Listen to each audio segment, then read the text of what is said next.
Yo, what is going on, you guys? This is GamingWithSal, and in today's video, I will be talking about some Call of Duty 2021 rumors that have actually come out a few weeks ago. However, since I wasn't really as active on YouTube for the past few weeks or months, I'm gonna go ahead and talk about my thoughts regarding those rumors in today's video. So, if you think you might be interested in something like that, go ahead, sit back and relax, and I hope you guys enjoy today's video. Now, before we go ahead and get into today's topic, if you haven't already, make sure you subscribe to the YouTube channel and click that bell icon so you'll never miss an upload. And also, I do have a Twitter account where you guys can go ahead and follow me. Link for that is in the description below. It's a great place for you guys to interact with me, talk to me outside of YouTube and all that kind of stuff. So if you think you might be interested in that as well, go ahead and drop me a follow and I will really appreciate your support. Anyways, when it comes down to Call of Duty 2021, let's go ahead and first talk about all the rumors that surround this game. So once again, according to the rumors and the leaks, Call of Duty 2021 is going to be called Call of Duty WW2 Vanguard. Now, right off the bat, that pretty much gives away what era this game is going to take place in, which is the World War II era. And the thing about this is that when this rumor first came out, it was said that this Call of Duty title is going to be set in the World War II era. However, it's going to be set in an alternate reality or some sort of alternate history where the war pretty much continued on past the 40s into the 50s, the 60s, etc. But then later on, Eurogamer, which is a website that pretty much talks about video games and stuff like that, kind of tapped into this rumor and pretty much said that this game is not going to take place in an alternate reality and is actually just going to be another World War II Call of Duty title.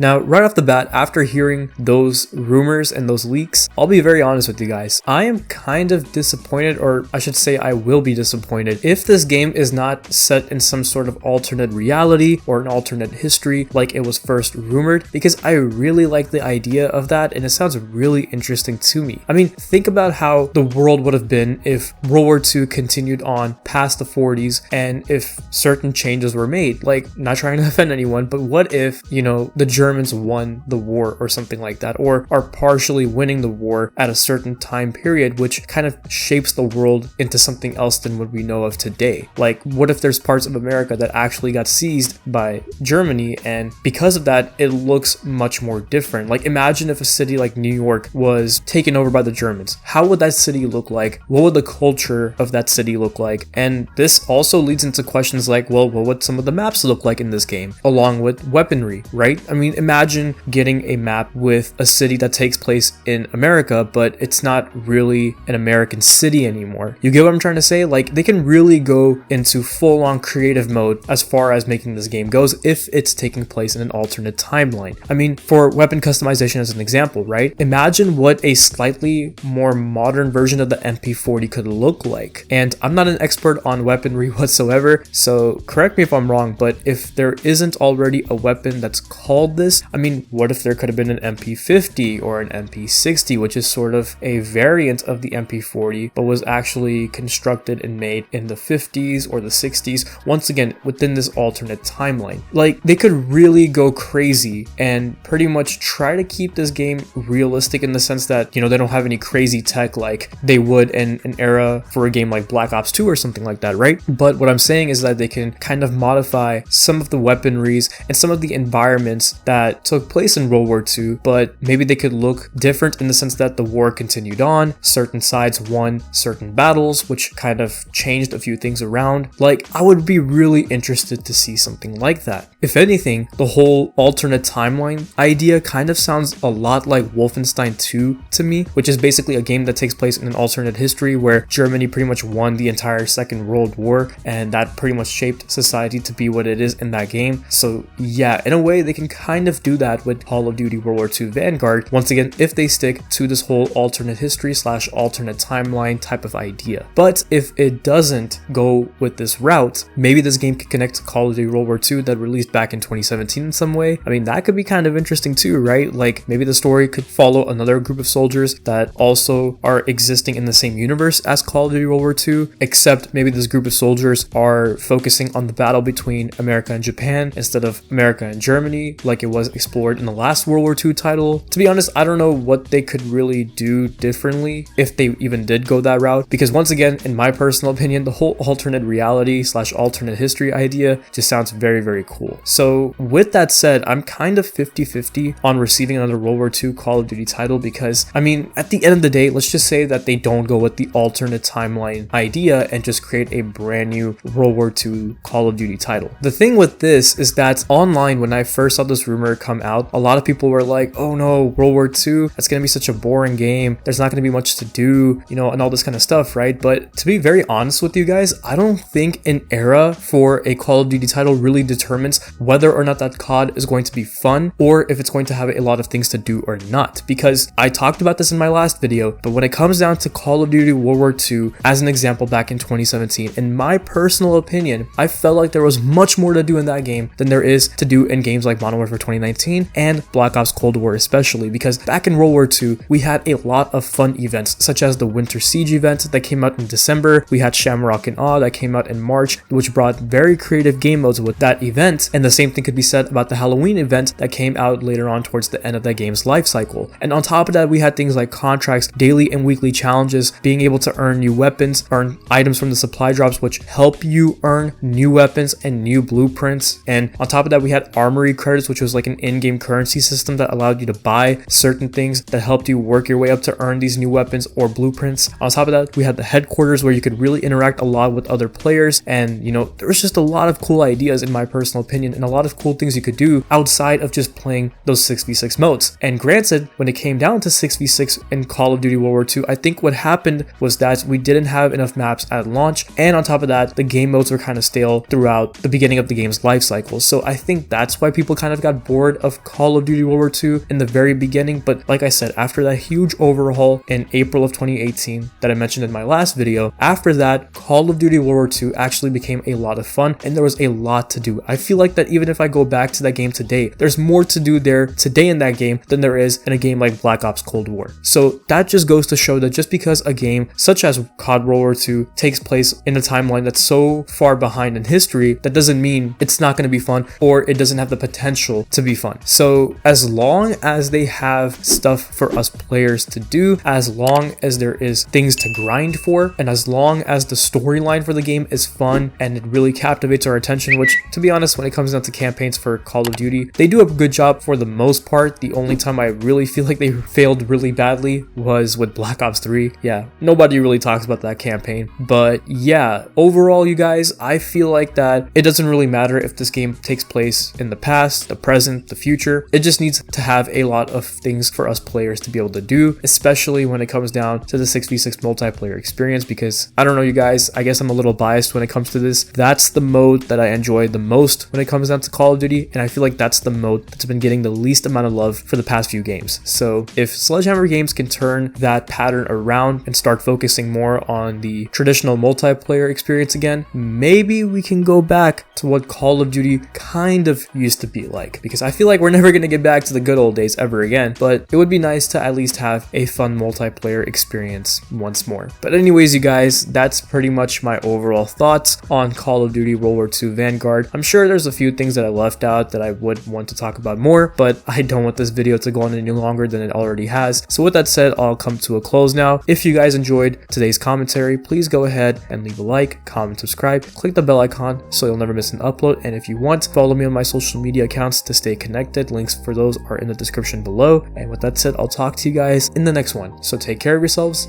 and bye.